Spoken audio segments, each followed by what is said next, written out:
কি হয়েছে বলো তো, এত দেরি করলে? আর বলো না, বাড়িতে অনেক কিছু ম্যানেজ করে আসতে হয়।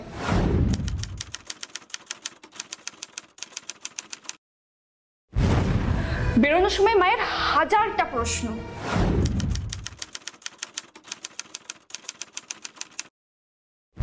কোথায় যাচ্ছিস, কেন যাচ্ছিস? তা বলতে কলেজে যাচ্ছি।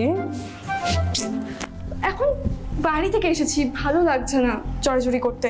ছাড়ো, এত উত্তেজনা ভালো না, ছাড়ো।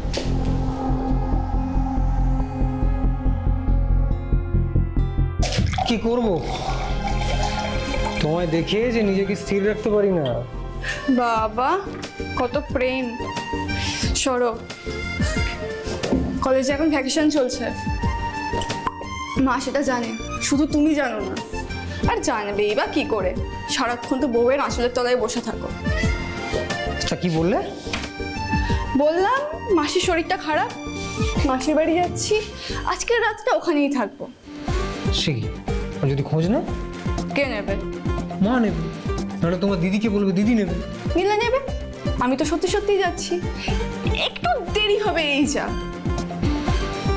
তাই? আর তর্স হয়েছে না বুঝি? না। কেন? বউ কি আজকাল ঠিক সময় দিতে পারছে না? ছাড়ো না দিদি, তুমি তো জানো তোমার দিদি বরফের মতো ঠান্ডা, আর তোমার দিদির মতো একটা কোল্ড মানুষের কথা চিন্তা করে আমি আমাদের এই হট সময়টাকে একটুও নষ্ট করতে চাই না। আর আমি বুঝি খুব হট? Super hot. তোমার যে ফলস আধার কার্ডটা বানিয়ে দিয়েছি, ওটাই রিসেপশনে দেখিয়েছো তো? এভাবে আর কদিন রক্তিম? তোমার জন্য এই রুমটা বুক করেছি কত ঘন্টার জন্য বলো তো? 2 ঘন্টা। কত ভাড়া নিয়েছো? 2400 টাকা। তুমি যদি আরেকটু দেরি করতে তাহলেই। আমি কিছু একটা বলছি, কানে ঢুকলো? কি? এভাবে আর কদিন? আর বেশি দিন না রে বাবা, ওই ধরো সপ্তাহখানেক। কি করবে? বিষ দেবে নাকি পুড়িয়ে মারবে? ওসবের কোনোটাই করবো না। বাবু ভাইয়ের সঙ্গে কথা হয়েছে। বাবু ভাইকে? যে তোমার নকল আধার কার্ডটা বানিয়ে দিয়েছে সে। কিন্তু 1 সপ্তাহ পরে কেন, কাল নয় কেন? এ বাবা একটু ধৈর্য ধরো। বাবু ভাইকে পুরো ঘটনাটা বলতে বাবু ভাই বললো কাজটা সুন্দরভাবে করে দেবে, কিন্তু লাখখানেক টাকা লাগবে, সেটা জোগাড় করতে হবে তো নাকি। ধৈর্য ধরো নিশোনা, ধৈর্য ধরো। ওই ধরো আর সপ্তাহখানেক, তারপরে আর আমি তোমার জামাইবাবু থাকবো না। তোমার দিদির সমস্যাটা মিটে গেলেই, মানে তোমার দিদির কাজটা মিটে গেলে ওই শোক টোক আর কি, ঠিক তারা 1 বছরের মধ্যেই আমি আর তুমি আবার বিয়ে করব। সত্যি? সত্যি। যে কোনো বাড়ির ছাদে, ক্লাব ঘরে, পার্টি অফিসে, হোটেলের রুমে, এমনকি রান্নাঘরে অপরাধের প্ল্যান করা হয়, কিন্তু আমরা সেটা জানতেই পারি না। কিন্তু অপরাধ যেখানে ঘটে সেখানে আমাদের পৌঁছে যেতেই হয়, আর ব্যাক ক্যালকুলেশনের অঙ্ক করে একের পর এক স্টেপ পেরিয়ে আমরা পৌঁছে যাই সেই বাড়ির ছাদে, ক্লাব ঘরে, রান্নাঘরে কিংবা হোটেলের রুমে। আর এটাই হলো তদন্ত। নমস্কার, আমি রাজা মুখার্জি, নোয়াপাড়া থানার ওসি। আজ এমন একটা খুনের ঘটনা আপনাদেরকে জানাবো, ব্যাক ক্যালকুলেশন করেও আমরা অপরাধীর ধারে কাছে পৌঁছতে পারিনি। অপরাধীকে ধরতে আমাদের অন্য রাস্তা নিতে হয়েছিল। চলুন ক্রাইম ডায়েরিতে দেখি আজকের এই রোমহর্ষক পর্ব।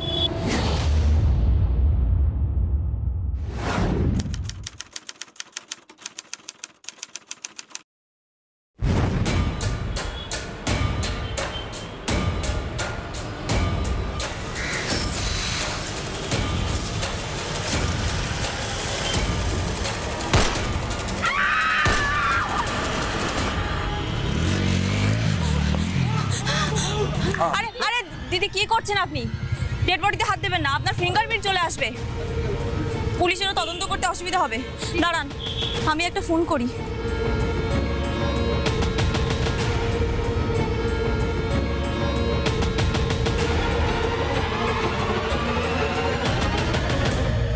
Hello, police station? Sir victim spot dead. হ্যাঁ, প্রত্যক্ষদর্শী কেউ আছে ওখানে? স্যার অনেকেই আছে কিন্তু ডিটেলস বলতে পারছে না। আচ্ছা, ফরেনসিক ডিপার্টমেন্টকে খবর দেওয়া হয়েছে? হ্যাঁ স্যার, দিয়ে দিয়েছি। ভিকটিমের মোবাইল পাওয়া গেছে? হ্যাঁ স্যার, পাওয়া গেছে। সাইড দাও। পরিচয়? স্যার ভিকটিমের নাম হচ্ছে কৌশানী সেন। হ্যাঁ।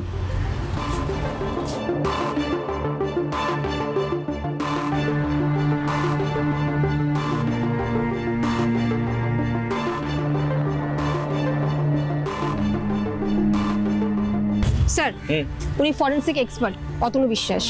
নমস্কার স্যার। হ্যাঁ, নমস্কার মিস্টার বিশ্বাস। কি মনে হচ্ছে যে পয়েন্ট ব্ল্যাঙ্ক রেঞ্জ দিয়ে গুলি করা হয়েছে? না না, পয়েন্ট ব্ল্যাঙ্ক থেকে না, 2 হাত দূর থেকে গুলি করা হয়েছে। আচ্ছা, তো কোন গান ইউজ হচ্ছে বলতে মনে হচ্ছে? ক্রাইম সিন থেকে ওই কাটেজ কেস মানে খোল পেয়েছি, সেটা .315 এবং যা খবর পেয়েছি এটা সাধারণত ছোট রিভলভার টাইপের গান দিয়ে গুলিটা করা হয়েছে। লোকাল মাস্তানেরা সাধারণত এটা চোরাই মার্কেট থেকে জোগাড় করে। আর যেটা জানতে পেরেছি স্যার, এই বন্দুকের শক্তি খুব কম এবং পয়েন্ট ব্ল্যাঙ্ক বা ছোট রেঞ্জ থেকেও গুলি করা যেতে পারে এবং তার ফলেই ভিকটিম মারা গেছে। এবং দেখুন গুলির এন্ট্রিটা ছোট এবং গোলাকৃতি। মাথায় গুলিটা করা হয়েছে, অভ্যন্তরীণ রক্তক্ষরণ এবং ব্রেন স্টেম ক্ষতি। হ্যাঁ, মৃত্যু অবধারিত। তবে রেণুকা, ডক্টর বিশ্বাস, 2-3 হাত দূর থেকে গুলিটা করা হয়েছে মানেই এটা কোনো প্রফেশনাল কিলারের কাছে। এটা তো আপনি ভালো বলতে পারবেন sir. By the way Renuka, প্রত্যক্ষদর্শী কে আছে এখানে? স্যার ওনারা আসুন, আর উনি আমাকে ফোনটা করেছে। আচ্ছা আচ্ছা, আপনি প্রথম থেকে মানে কি কি দেখেছেন একটু বলুন প্লিজ। স্যার আমি এই বাস স্ট্যান্ডে দাঁড়িয়েছিলাম, হঠাৎ দেখলাম যে ওনার সামনে একটা বাইক এসে দাঁড়ালো, আর তারপর বন্দুক বের করে গুলি করে দিল, আর তারপর ফুল স্পিডে বাইক চালিয়ে চলে গেল। তো আপনি তাকে চিনতে পেরেছেন? না স্যার, মাথায় হেলমেট পরা ছিল আর চোখে সানগ্লাস। গাড়ির নাম্বার? না ম্যাডাম, প্রথমে তো হকচকিয়ে গেছিলাম, তারপরে বাইকের নাম্বার দেখবো বলেই তাকাতে দেখলাম যে বাইকটা অনেক দূর চলে গেছে। নাম্বারটা পেয়েও কোনো লাভ হতো না, কারণ প্রফেশনাল মার্ডাররা নাম্বার প্লেট বদলেই আসে, বুঝলে? রেণুকা, তুমি এক কাজ করো, তোমার সোর্সকে অ্যাক্টিভ করো, কাজে লাগবে। Okay sir. স্যার আমি আশেপাশে লক্ষ্য করে দেখেছি এই এলাকাতে কোনো রকম কোনো সিসিটিভি নেই। হ্যাঁ, আমিও আসার সময় দেখতে পেলাম না। যাই হোক, আপনি কিন্তু ভীষণ অ্যাক্টিভ, এটা খুব ভালো লক্ষণ। আচ্ছা রেণুকা, তুমি কৌশানীর বাড়ির লোকদের সঙ্গে যোগাযোগ করার ব্যবস্থা করো, আর ওর ফোনটা নিয়ে কল লিস্ট চেক করো। Okay sir. আপনি কি করেন? স্যার আমি পাশেই একটা ইংলিশ মিডিয়াম স্কুল আছে, ওখানকার টিচার আমি। আচ্ছা, এখন আমি বাড়ি ফিরছিলাম। তো আপনার নাম কি? জয়ী ভট্টাচার্য। বেশ, রেণুকা তুমি তাহলে কাজ করো। এক্সকিউজ মি স্যার, আমার একটা ফোন এসেছে। ওকে। হ্যালো স্যার, ভিকটিমের ঠিকানা পেয়ে গেছি। হ্যাঁ, সেন কলোনিতে থাকে, আর এখান থেকে দূরত্ব হলো 4 কিলোমিটার। আচ্ছা, তো বাড়িতে কে আছে জানতে পেরেছো? হ্যাঁ স্যার, মা আর বোন। মা আর বোন। চলো আমরা বাড়িতে যাই, মা বোনের সঙ্গে কথা বলার দরকার আছে। এই সঞ্জয়। Yes sir. শোনো, বলছি যে ম্যাডাম এখানে থাকছেন না, ফরেনসিকের কাজ হয়ে গেলে তুমি কৌশানীর দেহটা পোস্টমর্টমে পাঠানোর ব্যবস্থা করো। হ্যাঁ স্যার, আমি পাঠাচ্ছি। ওকে রেণুকা, চলো। চলুন।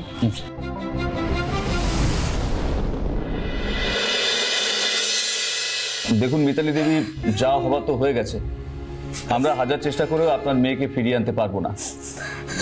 আপনি একটু শক্ত হন আর আমাদের সঙ্গে একটু সহযোগিতা করুন, তাহলে অন্তত আপনার মেয়ের খুনিকে ধরে আমরা সাজা দিতে পারবো। প্লিজ একটু শান্ত হন। রেণুকা, একটু জল দাও। জলটা খান, কাঁদবেন না প্লিজ।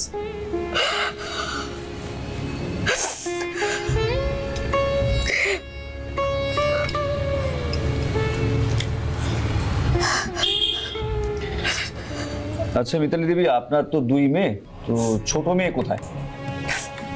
ও দেওঘর বেড়াতে গেছে। কেন হঠাৎ দেওঘর বেড়াতে গেছে কেন?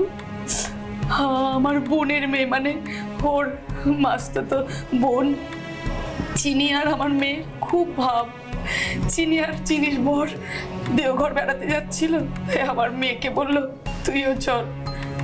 অনেকদিন কোথাও বেড়াতে যায়নি বলে, তাই আর কি। তো আপনার বড় মেয়ে কৌশানী কি করতো? ও ও একটা ছোট কোম্পানিতে কাজ করতো, মানে ট্যুর কোম্পানি। ডানলপে ওর অফিস ছিল। আচ্ছা, আপনার মেয়েদের বিয়ে দেওয়ার কথা কখনো ভাবেনি আপনি? ছোট মেয়ে তো কলেজে পড়ে, বড় মেয়ের একবার বিয়ে দিয়েছিলাম, বিয়েটা ওর ভেঙে গেছে। ডিভোর্সের কেস এখনো চলছে।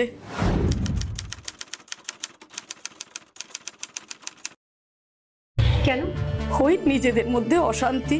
শুনেছি জামাইয়ের সাথে নাকি অন্য কোনো মহিলার সম্পর্ক আছে। আচ্ছা মিতালি দেবী, আপনার মেয়েকে কে খুন করতে পারে? মানে আপনার কাউকে সন্দেহ হয়? দেখুন, কোনি আমার খুব ভালো ভদ্র মেয়ে, ওর সাথে সবার সম্পর্ক খুব ভালো ছিল। কেই বা ওর শত্রু থাকতে পারে জানি না। একটু মনে করে দেখুন প্লিজ। বলতে পারবো না, তবে ও কিছুদিন আগে বলছিল ও জামাইয়ের কাছ থেকে অ্যালুমিনি দাবি করেছে। সেই ক্ষেত্রে কি আপনার মনে হচ্ছে যে আপনার জামাই নিজে বা কোনো ভাড়াটে খুনিকে দিয়ে আপনার মেয়েকে মেরেছে? বলতে পারবো না। আচ্ছা, আপনার মেয়ের কি সম্বন্ধ করে বিয়ে হয়েছিল? না না, ওরা নিজেরা পছন্দ করে বিয়ে করেছিল। তবে আমার জামাই খুব ভালো ছেলে, আমাকে খুব সম্মান করে। আমার ছোট মেয়ের সাথে ওর খুব ভালো সম্পর্ক। ও খুনিকে মারতে পারে না, তবে বলতে পারবো না কার মনে যে কি আছে। আচ্ছা, বলছি আপনার জামাইয়ের ফোন নাম্বার, নাম, ঠিকানা এগুলো একটু দেবেন? বলুন। ফরেন্সিক এক্সপার্ট অতনু বিশ্বাসের মতে .315 ক্যালিবারের রিভলভার হলো একটি চোরাই বন্দুক। স্যার, সাধারণত এইটি লোকাল মাস্তান গুন্ডারাই ব্যবহার করে থাকে। সেই ক্ষেত্রে ধরেই নিতে পারি এই খুনটা করেছে কোনো লোকাল মাস্তান গুন্ডা। হতেও পারে, আবার না হতেও পারে। স্যার, কৌশানীর মা আমাকে যেটা বললো সেই অনুযায়ী কিন্তু কৌশানীর এরকম চোর বা গুন্ডার সাথে সম্পর্ক থাকবে, মানে যোগাযোগ থাকবে, এটা কিন্তু সম্ভাবনা অনেকটাই কম। সম্ভাবনা কম, কিন্তু হতেও পারে আবার না হতেও পারে। আমার মনে হয় কৌশানীর হাজবেন্ড কোনো লোকাল খুনি গুন্ডাকে দিয়ে হয়তো কৌশানীকে মারার প্ল্যান করেছিল, যাতে এলুমনির কেস থেকে বাঁচতে পারে। এক্ষেত্রেও বলবো হতেও পারে আবার না হতেও পারে। কিন্তু স্যার, মিতালি দেবী আমাদের যেটা বললো সেই অনুযায়ী ভিকটিমের ছোট বোনের সাথে ওর জামাইবাবুর কিন্তু সম্পর্ক ভালো ছিল। ভালো মানে খুবই ভালো সম্পর্ক ছিল। আমার মনে হয় শালি জামাইবাবু দুজনে এক হয়ে হয়তো ভিকটিমকে দুনিয়া থেকে সরিয়ে দিয়েছে আর নিজে আউট অফ স্টেশনে বসে আছে। এখানে কিন্তু আমার একই উত্তর, হতেও পারে আবার না হতেও পারে। স্যার, আমরা কৌশানীর হাজব্যান্ডকে কি ধরে আনতে পারি না? কিসের ভিত্তিতে তুলবো রেণুকা? দেখো, আমাদের কাছে তো সেরকম কোনো তথ্য প্রমাণ বা জোরদার সওয়াল নেই। হ্যাঁ, এটা করতে পারি যে হাজব্যান্ড হিসাবে তাকে আমরা জিজ্ঞাসাবাদ করতেই পারি, কিন্তু আমিও যেহেতু তোমার মতো ওকেই সবচেয়ে বেশি সাসপেক্ট মনে করছি, তাই সওয়ালগুলো আরেকটু পোক্ত করে ওকে জিজ্ঞাসাবাদ করতে চাইছি। না হলে ব্যাটা ফসকে যাবে বা আগে থেকে কনসাস হয়ে যাবে। Yes sir. তাহলে কি করবো এখন, মানে কি করণীয় এখন আমাদের স্যার? সোর্স যেহেতু .315 ক্যালিবারের রিভলভার, তাই আমার মনে হয় আন্ডারওয়ার্ল্ডের সঙ্গে পুরোপুরি কানেকশন আছে। রুম চাই, বুঝলে রেণুকা? রুম মানে জানো তো? রুম হলো গোপন আর আধা গোপন খবর, যেটা গুজব আর ভেতর থেকে তুলে আনা। স্যার, আমি পচা আর কার্তিককে অ্যাক্টিভ করে দিয়েছি, ওরা অ্যাজ সুন অ্যাজ পসিবল আমাকে আপডেট দেবে। বাহ, ভেরি গুড জব।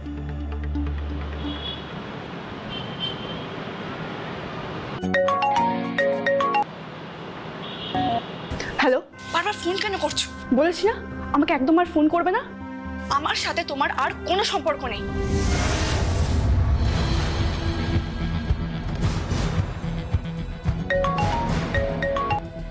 আবার কেন ফোন করছো? তোমার আর আমার মধ্যে সব সম্পর্ক শেষ। আচ্ছা, আমার আমার আমার কথাটা একটু শোনো, আমাকে বলতে তো দেবে। আমি কিচ্ছু শুনতে চাই না। যে কথা দিয়ে কথা রাখতে পারে না তার সাথে আমি কথা বলতে চাই না। আমার ঘেন্না করে।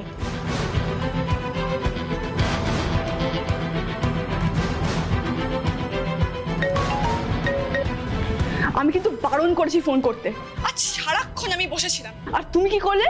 শোনো, আমি কিন্তু লাস্ট ওয়ার্নিং দিচ্ছি, এরপর যদি আমাকে একবারও ফোন করেছো তাহলে কিন্তু আমি বাধ্য হব অন্য ব্যবস্থা করতে। তখন কিন্তু আমাকে দোষ দিতে পারবে না। একবার অন্তত আমার কথাটা শোনো, আমি কি করছি সেটা তো জানবে।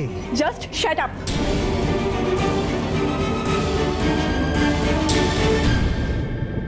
তো মহা মুশকিল, কথাও শুনছে না। ফরেনসিক রিপোর্ট কখন আসবে রেণুকা? স্যার, ফোন করেছিলাম, বললো দুপুরের মধ্যে চলে আসবে। আর পচা আর কার্তিকের কি খবর? ওরা কিছু জানিয়েছে? না স্যার, এখনো পর্যন্ত কিছু জানায়নি। ঠিক আছে, তুমি এক কাজ করো, ওদেরকে ফোন করো না, ওরা প্রবলেমে পড়তে পারে। আসবো স্যার? আসুন। স্যার আমি সুব্রত সেন। বসুন।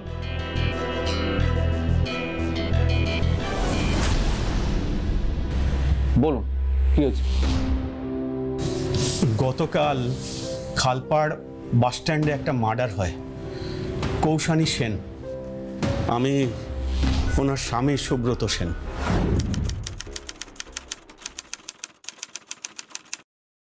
তো কৌশানী যে মার্ডার হয়েছে আপনাকে কি খবরটা দিল? আমার শাশুড়ি মা কাল রাতে আমায় ফোন করেছিলেন, উনিই জানিয়েছেন। আপনি এখানে কি করতে এসেছেন সেটা বলুন। শুনলাম আপনারা আমায় সন্দেহ করছেন, তাই পরিষ্কার করে আমার সবটা জানানো দরকার ছিল। আপনাকে যে আমরা সন্দেহ করছি সেটাই বা কে আপনাকে জানালো? আমার শাশুড়ি মা। আপনার শাশুড়ির সঙ্গে তো দেখছি আপনার খুব মিষ্টি সম্পর্ক। শুধু শাশুড়ি মা কেন, আমার ছোট শালি বর্ণালীর সঙ্গেও আমার বেশ মিষ্টি সম্পর্ক। শুধু যার সঙ্গে মিষ্টি সম্পর্ক হলে সবকিছু ঠিকঠাক চলতো, সেই কোনোদিন আমার সাথে সম্পর্কটা মিষ্টি করতে পারলো না। আর এখন তো সব শেষ হয়ে গেল। কুম্ভীরাশ্রু শব্দটা শুনেছেন সুব্রত বাবু? কুমিরের কান্না। শুনেছি স্যার। ওই কুমির না আয়েশ করে খাওয়া দাওয়ার পরে একটু কেঁদে নেয়, তাতে নাকি ওর মেটাবলিজমটা খুব ভালো হয়। তো আপনি কোন অপরাধের মেটাবলিজম করতে কুমিরের মতো কান্নাকাটি শুরু করলেন? একটাই অপরাধ স্যার, মৃত্যুর আগে আমি ওকে বিশ্বাস করাতে পারলাম না যে আমি ওকে ভালোবাসতাম। মানে বুঝলাম না ঠিক। আমি ওকে সত্যি সত্যি ভালোবাসতাম ম্যাডাম, ভীষণ ভালোবাসতাম, কিন্তু সেটা প্রমাণ করার আর কোনো সুযোগ থাকলো না। আপনার ওই প্রেমের কথাটা একটু ভালো করে বুঝিয়ে বলবেন, ক্লিয়ার হচ্ছে না। আমি তখন বিএসসি থার্ড ইয়ার, কোনি 12 পাস করে সবে কলেজে ঢুকেছে। আমাদের প্রথম দেখা হলো কলেজের লাইব্রেরিতে, তারপর আলাপ, বন্ধুত্ব, প্রেম। ওকে সম্পূর্ণ নিজের করে পাওয়ার জন্য আমি প্রাণপাত করে চাকরি জোগাড় করলাম। তারপর আমাদের বিয়ে হলো। বিয়ের 2 বছর পর থেকেই প্রকট হলো এই রোগ, সন্দেহ। যে সন্দেহ আমাদের ভালোবাসাকে একেবারে কুড়ে কুড়ে কে নিয়েছে। কেউ তো আর এনমিনমি সন্দেহ করে না, নিশ্চয়ই তার পিছনে কোনো কারণ ছিল। আমি একটা কল সেন্টারের অপারেশন ম্যানেজার, তাই রাতে বিতে কল সেন্টারের মেয়েরা আমাকে কাজের প্রয়োজনে ফোন করতে বাধ্য হতো। আর কেউ ফোন করলেই ওর মধ্যে সন্দেহ দানা বাধ্য। আমি কতবার ওকে বোঝানোর চেষ্টা করেছি যে এটা আমার জব প্রোফাইল, কিন্তু কোনো মতেই বুঝতে চাইতো না। আমার মোবাইলের ইনকামিং কল লিস্ট থেকে সমস্ত মেয়েদের ফোন নম্বরও জোগাড় করতো। তারপর তাদেরকে ফোন করে যা তা। তুমি পামেলা বলে মেয়েটাকে ফোন করেছিলে? ওকে ফোন করে তুমি যা তা বলেছো, গালাগালি করেছো? কেন, তোমায় নালিশ করেছে বুঝি? হ্যাঁ করেছে। তুমি একটা অজানা অচেনা মেয়েকে ফোন করে যা তা বলবে, গালাগালি করতে পারো, আর সে নালিশ করলেই দোষ? আহারে কি মায়া! তা এতই যখন ওই পামেলার প্রতি মায়া, ওর সাথে গিয়ে থাকো না। তোমায় কে বারণ করেছে? আমি তোমাকে একটা সাধারণ প্রশ্ন করলাম, তার তুমি এরকম উত্তর দেবে?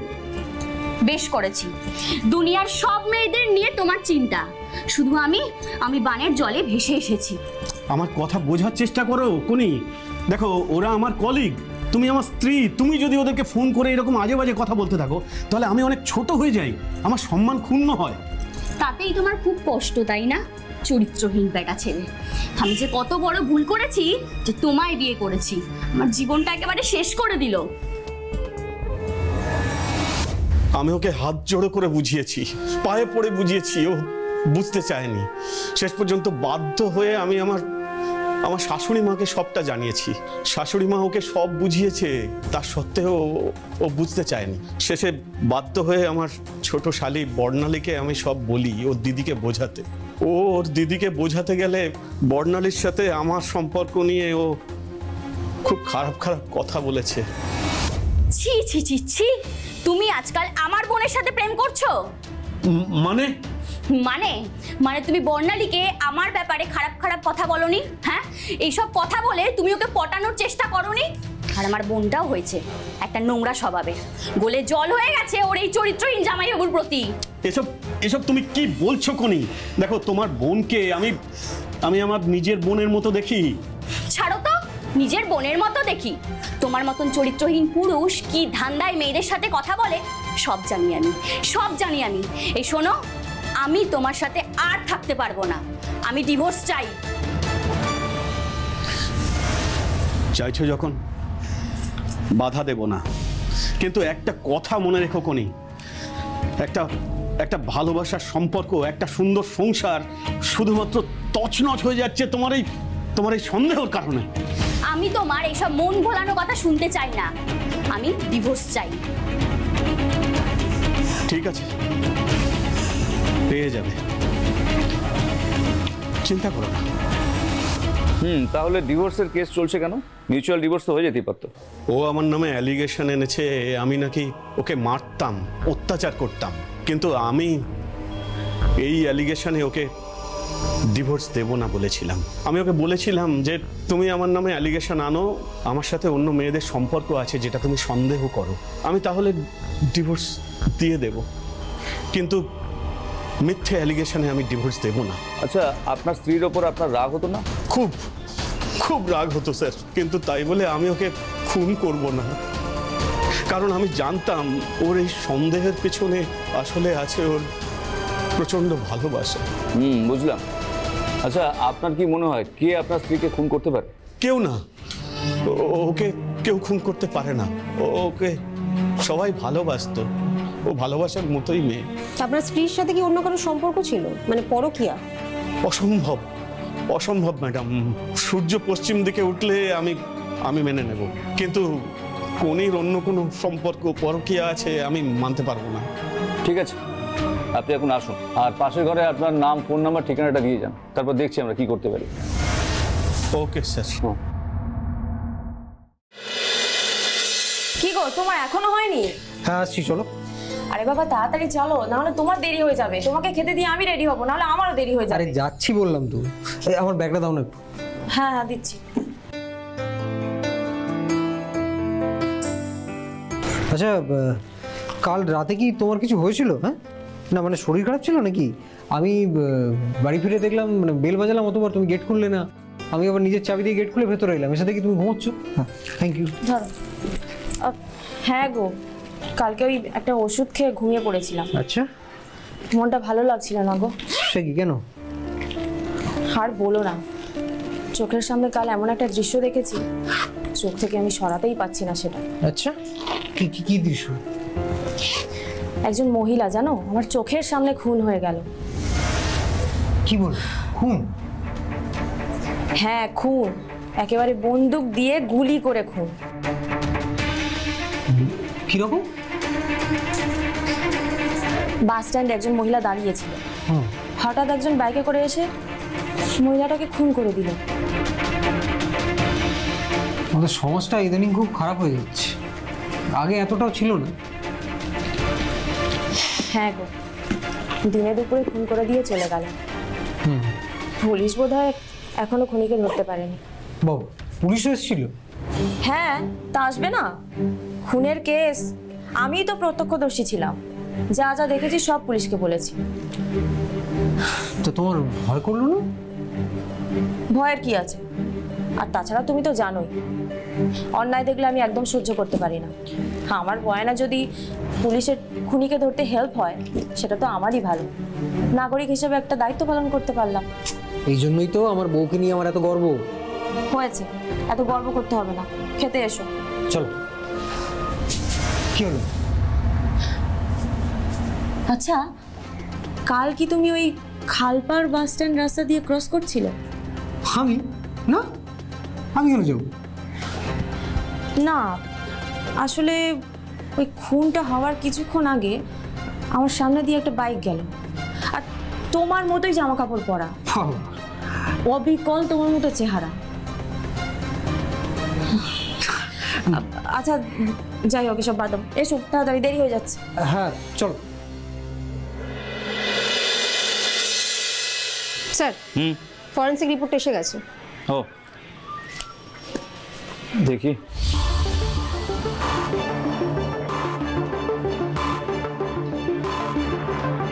খুনটা হয়েছে 3:42, খুনটা 2.5 ফুট দূর থেকে হয়েছে এবং খুনটা করা হয়েছে .315 ক্যালিবার রিভলভার থেকে। রেণুকা, একেই বলে এক্সপার্ট। ডক্টর বিশ্বাস চোখে যা দেখেছেন হুবহু মিলে গেছে। রিপোর্ট বলছে পেনিট্রেটিং গান shoot injury of the head, .315 calibre revolver, ammunition resulting of massive intracranial hemorrhage and catastrophic brain injury leading to instantaneous death. Renuka, এটা কিন্তু আমাদের আদালতে পেশ করতে হবে।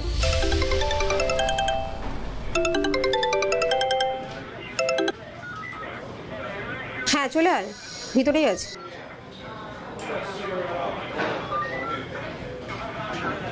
আয় স্যার, ও পচা। ও পচা, আরে boss boss. Good morning sir. আর মর্নিং মর্নিং কি করে গুড হবে? কোনো খবরই তো দিচ্ছিস না। খবরের ডালা ঢেলে দেবো স্যার, শুনেই আপনি চিকেন বিরিয়ানি অর্ডার দিয়ে দেবেন। খবর যদি সত্যি হয়, চিকেন কেন, মাটন বিরিয়ানি খাওয়াবো। বল। এই কেসটা নিয়ে তো বাবু ভাইয়ের আড্ডায় হেভি বাওয়াল। কেন বাউল হচ্ছে কেন? ভুল টার্গেট হয়ে গেছে স্যার। ক্লায়েন্ট এদিকে ফুল পেমেন্ট করে দিয়েছে, বাবু ভাই ওদিকে রতনকে যা খেলিয়েছে না। কি বলছিস আমি কিছু বুঝতে পারছি না, ক্লিয়ার করে বলতো। স্যার ও এরকমই, পুরো বিষয়টা বলার আগে ও সবসময় সূচিপত্র দেয়। ইংরেজি বলো না দিদি, বাংলায় বলো। বলো ইন্ডেক্স। হ্যাঁ স্যার, ইংরাজিতে সূচিপত্র আর বাংলা ইন্ডেক্স। ঠিক আছে, ইন্ডেক্স তো হলো, এবার সাবজেক্টটা বল। স্যার, ক্লায়েন্ট বাবু ভাইকে 1 লাখ টাকা দিয়েছিল নিজের বউকে মারার জন্য। রতন হলো বাবু ভাইয়ের শুটার, টার্গেট কখনো মিস করে না, কিন্তু এবার টার্গেটটাই সালা মিস করে গেল। রতন একজনকে মারতে গিয়ে আরেকজনের উপর গুলি চালিয়ে দিয়েছে। ক্লায়েন্ট এই নিয়ে করেছে হেভি বাওয়াল। বাবু ভাই ক্লায়েন্টকে বলেছে যে তোমাকে আর কোনো এক্সট্রা টাকা দিতে হবে না, ওই টাকাতেই রতনকে দিয়ে ওর বউকে টপকে দেবে। কি রেণুকা, শুনলে তো? রতনকে তুলতে হবে ইমিডিয়েট, আর সেই সঙ্গে ক্লায়েন্টকে, নইলে আরেকটা খুনের ঘটনা অপেক্ষা করছে। বাই দ্য ওয়ে, রতন কোথায় থাকে? খালপাড় বস্তির 3 নম্বর ঘরে। থ্যাংক ইউ রে পচা। এনে পচা, এটা রাখ। দূর দিদি, তোমাকে আমি দিদি বলি, তোমার কাছ থেকে কখনো আমি টাকা নিতে পারি বলো? তুমি আমায় রাখি পড়াও, হাইফোটা দাও, এই আমার জন্য অনেক। রেণুকা, রেখে দাও, ও সেন্টিমেন্টে ঘা দিও না। দেখো, এখনো কেউ কেউ আছে যারা সম্পর্ককে টাকার থেকে অনেক উপরে রাখে। তো দিদির কাছ থেকে তো নিবি না, আমার কাছ থেকেই নে, নাহলে আর কি করবি? আবার তো চুরি চাচুরি শুরু করবি। না স্যার, করবো না, দিদিকে আমি কথা দিয়েছি। এখন একটা ছোট কাজ করছি, ওটাতেই চলে যাচ্ছে। ঠিক আছে স্যার। শোন, মাটন বিরিয়ানিটা কিন্তু পাওনা রইলো, ওটা আমি খাবো, না করতে পারবি না কিন্তু। ঠিক আছে দিদি। স্যার, কাকে তুলবো, বাবু ভাই নাকি রতন? বাবু ভাইকে এখন তোলা যাবে না, ওটা পরে দেখছি। এখন বাবু ভাইকে তুললে আমরা পলিটিক্যালি প্যাঁচে পড়ে যাব। রেণুকা, এখন আমাদের প্রাইমারি কাজ হচ্ছে রতনকে তোলা। Okay sir.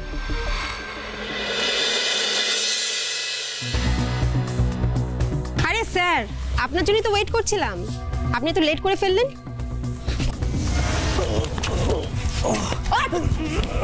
পুলিশের হাত অনেক লম্বা, এটা শুনেছিস না? পুলিশের পা যে ভালো প্যাচ মারতে পারে সেটা শুনিসনি, তাই না? ভালো ভালো বলছি ম্যাডাম, আমাকে ছেড়ে দিন, খুব খারাপ হয়ে যাবে কিন্তু। কি, তুই আমাকে থ্রেট দিচ্ছিস? এই গাড়ি তো লোকে, আরে তোকে বোঝাবো বাপের বাচ্চাকে, চল।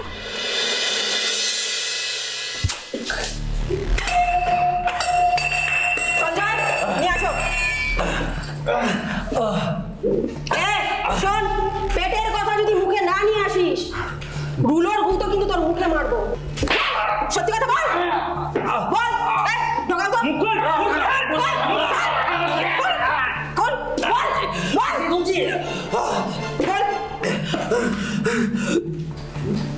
বলছি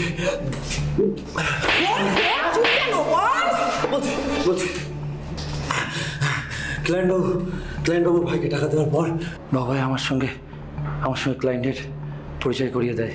তারপর ওই যেখান থেকে আমাকে ধরে নিয়ে আসলেন, ওখানে আমার আর ক্লায়েন্ট ভাইয়ের মধ্যে প্ল্যানিংটা হয়। আপনার ওয়াইফ যেন কোত্থেকে আসবে? দেখুন, ও তো খালপাড় বাস স্ট্যান্ডে দাঁড়ায়, ওখান থেকে বাস অটো যা পায় তাতেই বাড়ি ফেরে। সময় 3:30 ওর স্কুল ছুটি হয়। এবার ওখানে পৌঁছাতে হয়তো 3:35 কি 40।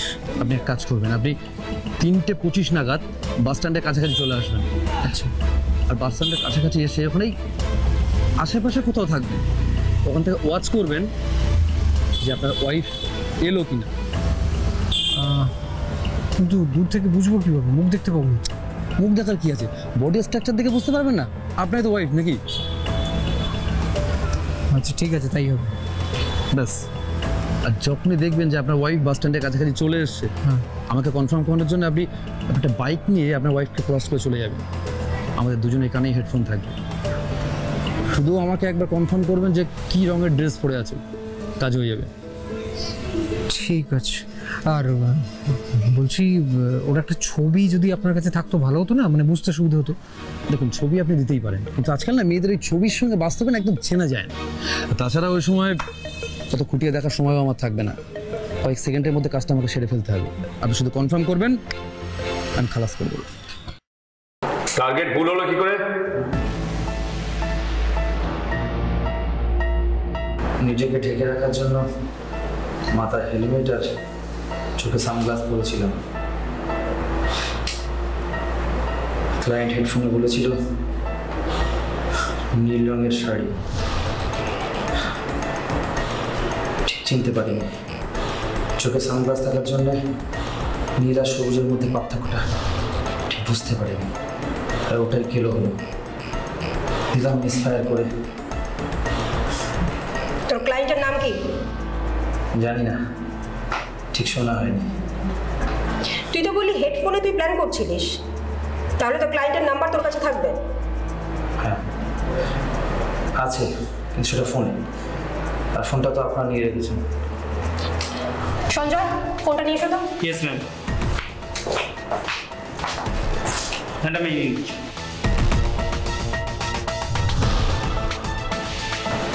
কি নামে সেভ আছে?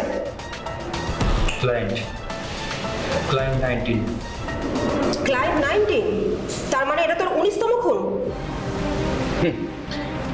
19 বার ম্যাট্রিক এসে ঘায়েল হয়ে থামলো শেষে। তোর ফাঁসি কেউ আটকাতে পারবে না, কেউ না। স্যার, হ্যাঁ, ও ভাবছে ওর দাদা আছে, দাদা ওকে বাঁচাবে। দাদা? কোনো দাদা তোকে বাঁচাতে পারবে না। স্যার, এই যে নাম্বারটা দেখুন।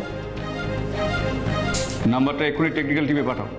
15 মিনিটের মধ্যে জানতে চাও যে নাম্বারটা কার নামে রেজিস্টার করা আছে। কুইক। Okay sir. রঙের ভুল, হ্যাঁ রঙের ভুল আমরা অনেকেই করি, আর তা করে আমরা নিজের, দশের এবং দেশের ক্ষতি করি। তারপরে আমরা কপাল চাপাই। কিন্তু এই ঘটনায় যে রঙের ভুল হয়েছিল সেটা ভীষণ রকম অপলিটিক্যাল। আসলে রং চিনতে পারার ভুল, আর তারপরে ভুল টার্গেট, আর অকারণে একটা মৃত্যু। আসলে এটা একটা খুন, কিন্তু অকারণ কেন? কোনো কারণে এই খুনটা হতে পারতো না। তাই আইনের চোখে নয়, মানবিকতার দিক থেকে এটা একটা জঘন্যতম অপরাধ। যাই হোক, আমরা 15 মিনিটের মধ্যেই পেয়ে যাই তথাকথিত ক্লায়েন্টের নাম্বার এবং বাড়ির ঠিকানা, কিন্তু তাকে তুলে আনার আগে আমাদের করতে হয় অন্য একটা কাজ। বলছিলাম, মার্ডারের প্রত্যক্ষদর্শীকে তোমার মনে আছে? হ্যাঁ স্যার, জয়ী ভট্টাচার্য। তোমার মনে আছে উনি সেদিন কি পোশাক পরেছিলেন? হ্যাঁ স্যার, ওই নীল কালারের শাড়ি পরেছিল। ওনার স্কুল শেষ হতে আধ ঘন্টা বাকি। তুমি ওনাকে ফোন করে বলে দাও স্কুল থেকে যেন সোজা থানায় চলে আসে। Okay sir. আমাকে সোজা থানায় চলে আসতে বলেছিলেন, তাই চলেই এলাম। বলুন স্যার। আচ্ছা, আপনার হাজব্যান্ডের নাম তো রক্তিম ভট্টাচার্য। হ্যাঁ স্যার। ওনার সঙ্গে আপনার সম্পর্ক কেমন? খুবই ভালো। দেখুন জয়দেবী, আপনাকে একটা কথা বলি। সেদিন আপনি যে খুনটা হতে দেখেছিলেন সেই খুনি কিন্তু ধরা পড়ে গেছে, আর যে খুনটা করিয়েছে অর্থাৎ আরেকজন খুনি, তার নামও কিন্তু আমরা জানতে পেরে গেছি। এ তো খুব ভালো খবর স্যার, খুনির কঠিন শাস্তি হওয়া উচিত। কিন্তু আমি বুঝতে পারছি না আমার স্বামীর ব্যাপারে জিজ্ঞেস করছেন কেন। দেখুন, কথাটা আপনার কাছে খুবই শকিং মনে হবে, তবু বলতে বাধ্য হচ্ছি। ওই আরেকজন খুনি হচ্ছে আপনার হাজব্যান্ড রক্তিম ভট্টাচার্য। মানে এসব কি বলছেন স্যার? আমার স্বামী ওই মেয়েটাকে খুন করতে যাবে কেন? I am sorry to say Mrs Bhattacharya, খুনটা অ্যাকচুয়ালি আপনাকে করার চেষ্টা হয়েছে। ভুল টার্গেট হয়ে ওই মহিলাই খুনটা হয়েছে। আমি তো কিছুই বুঝতে পারছি না স্যার। মনে আছে আপনি সেদিন নীল শাড়ি পরেছিলেন? হ্যাঁ হ্যাঁ স্যার। আসলে এটা একটা সুপারি কিলিং। প্ল্যানটা ছিল বাস স্ট্যান্ডে নীল শাড়ি পরা ভদ্রমহিলা যিনি দাঁড়িয়ে থাকবেন তাকেই গুলিটা করা হবে, কিন্তু সেই সময় যে সুপারি কিলার তার চোখে সানগ্লাস থাকায় সে রং চিনতে ভুল করে সবুজ শাড়ি পরা ভদ্রমহিলাকেই গুলিটা করেছে। আচ্ছা, আপনি কি সেদিন ক্রাইম সিনের আশেপাশে আপনার হাজব্যান্ডকে দেখতে পেয়েছিলেন? না দেখুন, আমাদের কাছে খবর আছে ঠিক তার কয়েক মিনিটের মধ্যে আপনার হাজব্যান্ড একটা বাইকে চেপে আপনাকে ক্রস করে গিয়েছিল। হ্যাঁ স্যার, মনে পড়েছে।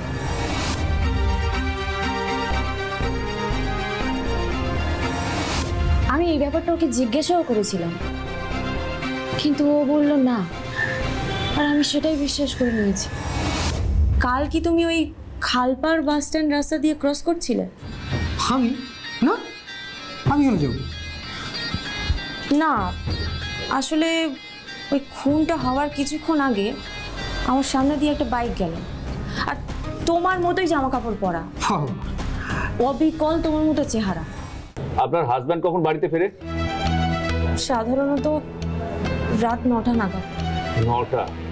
রেণুকা স্যার, সময়টা মনে রাখুন। Yes sir. স্যার, আপনার কাছে একটা রিকোয়েস্ট আছে। আমার স্বামীকে যখন জিজ্ঞাসাবাদ করা হবে, আমি কি সেখানে থাকতে পারি? না, এটা কিন্তু আমাদের নিয়ম নেই। কিন্তু কেন বলুন তো? আমার খুব জানতে ইচ্ছে করছে স্যার, আমি এমন কি দোষ করলাম যে আমাকে খুন করতে চাইলো? দেখুন, আমরা জিজ্ঞাসাবাদের ফুটেজ অ্যাকচুয়ালি রেকর্ড করি, তো আপনাকে পারলে রেকর্ডটা দেখাতে পারি। ঠিক আছে স্যার, তাহলে আরেকটি অনুরোধ, আমি ততক্ষণ এখানে ওয়েট করতে চাই। ঠিক আছে, সে ব্যবস্থা হয়ে যাবে। আপনি পাশের ঘরে ওয়েট করুন। চলুন।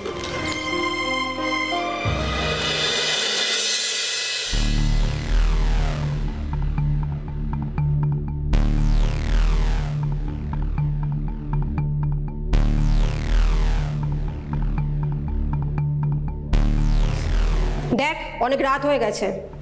সুপারি কিলার রতন কিন্তু ধরা পড়ে গেছে। আমাদের কাছে গড় গড় করে সব বলে দিয়েছে, আর তোর বউ বাইরে বসে রয়েছে তোর কীর্তিকলাপ জানবে বলে। তাই বেকার মারধরের পর্ব শুরু না করে বল কি জানিস। আমাদের কাছে কিন্তু বেকার সময় নেই, বল। জয়ীর সাথে শারীরিক সম্পর্কে আমি কোনোদিনই খুশি ছিলাম না। ঠিক তখনই আমার জীবনে এলো জয়ীর বোন রিনি। রিনিকে আমার প্রথম থেকেই ভালো লাগতো। হঠাৎই একদিন দেখলাম ও আমায় সিগন্যাল দিচ্ছে। সেদিন যখন রিনি আমাদের বাড়িতে এলো,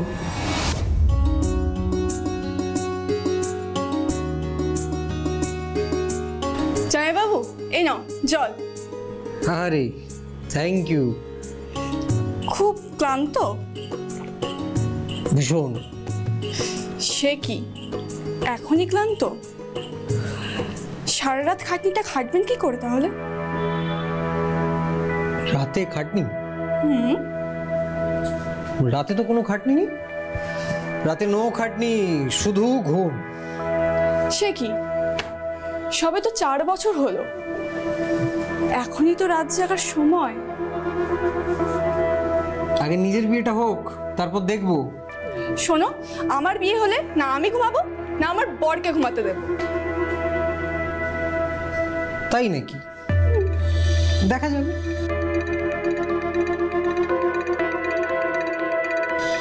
জামাইবাবু চলো, ফ্রিতে তোমার হেড ম্যাসাজ দিয়ে দিই। দাও।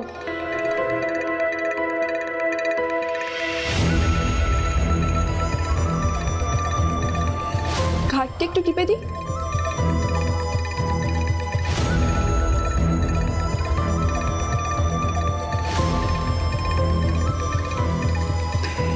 জানো, সারা রাত আমারও ঘুম আসে না। সে কি, কেন? তোমায় ভেবে। আমরা বেশি দিন নিজেদের আটকে রাখতে পারলাম না, জড়িয়ে পড়লাম একে অপরের সাথে। তারপর থেকে এইভাবেই চলতে লাগলো আমাদের সম্পর্ক। কখনো হোটেলে, কখনো বাড়িতে। এই 2 ঘন্টা হতে এখনো বাকি আছে, ছোট্ট করে হবে নাকি? হ্যাঁ, অসভ্য। এভাবেই কেটে গেল 6 মাস। তারপর আমরা দুজনের থেকে আলাদা থাকতে পারছিলাম না। আসলে খুব টান অনুভব করছিলাম। তার মধ্যে রিনিও আমাকে খুব চাপ দিচ্ছিল যে জয়কে পৃথিবী থেকে সরিয়ে যেন ওকে বিয়ে করি। অবশ্য আমিও সেটাই চাইছিলাম। বাবু ভাইয়ের সঙ্গে আমার আগে থেকেই পরিচয় ছিল। আমি বাবু ভাইয়ের কাছে গেলাম, সবটা খুলে বললাম। বাবু ভাই বলল কোনো চিন্তা নেই, বাবু ভাই কাজটা করে দেবে, কিন্তু লাখখানেক টাকা লাগবে। আমি আমি অনেক কষ্টে শেষে লাখখানেক টাকা জোগাড় করলাম স্যার, কিন্তু রতন মেরে বসলো অন্য একটা মেয়েকে। শুনেছি রতন সব বলেছে। রতন এও বলেছে তুই নাকি বাইকে করে আগে আগে ওদের দেখিয়ে দিয়েছিলিস যে তোর বউ নীল শাড়ি পরে বাস স্ট্যান্ডে দাঁড়িয়ে আছে। হ্যাঁ হ্যাঁ, সালা হিরোগিরি মারাতে সানগ্লাস পড়েছিল, সবুজকে নীল দেখেছি। সব শুনেছি, বললাম না রতন সব বলেছে আমাদের। এখন তুই বল যে বাইকটা তো তোর নয়, তাহলে কোত্থেকে তুই বাইকটা অ্যারেঞ্জ করলি? একটা বন্ধুর থেকে 2 ঘন্টার জন্য ধার নিয়েছিলাম। রেণুকা, রক্তিমের শালিকা রিনির নামে একটা কেস ফাইল করো, খুনের প্ররোচনার কেস। তুমি তো খুব ভালো করে জানো যে খুন করার খুনের প্ররোচনার দুটোই একই অপরাধ এবং দুটোর শাস্তি এক। Yes sir. চলো।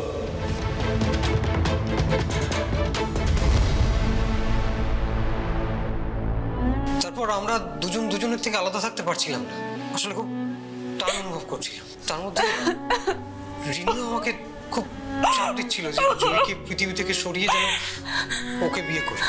অবশ্য আমিও সেটাই চাইছিলাম।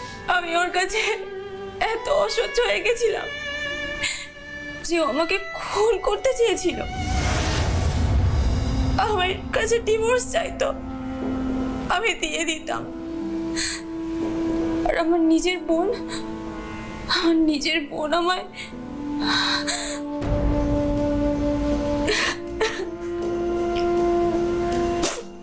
স্যার, একজন অপরাধী তো পার পেয়ে গেল, বাবু ভাই। পার পাবে না রেণুকা, কেসটা সবে মিটেছে। এবার আমি ওকে দেখাবো কত ধানে কত চাল। কিন্তু স্যার, ওর তো কিশোর দাদারা আছে। দাদা? ও জানে না যে ওর দাদাদের মধ্যে কেউ কেউ আমাকে বাবার চোখে দেখে। শাস্তি পেল রতন, রক্তিম আর রিনি। কিছুদিনের মধ্যে বাবু ভাইয়ের সমস্ত নেটওয়ার্ক তছনছ করে দিল আমাদের পুলিশ ফোর্স। বাবু ভাই এখন জেলের ঘানি টানছে। তবে এই ঘটনায় শাস্তি পেল কিছু নিরপরাধ মানুষ। অকারণে প্রাণ গেল কৌশানীর। স্বামী সুব্রত, মা মিতালি দেবী হারালো জীবন্ত কৌশানীকে। আর অন্যদিকে বিশ্বাস হারিয়ে একেবারে একা হয়ে গেল জয়ী।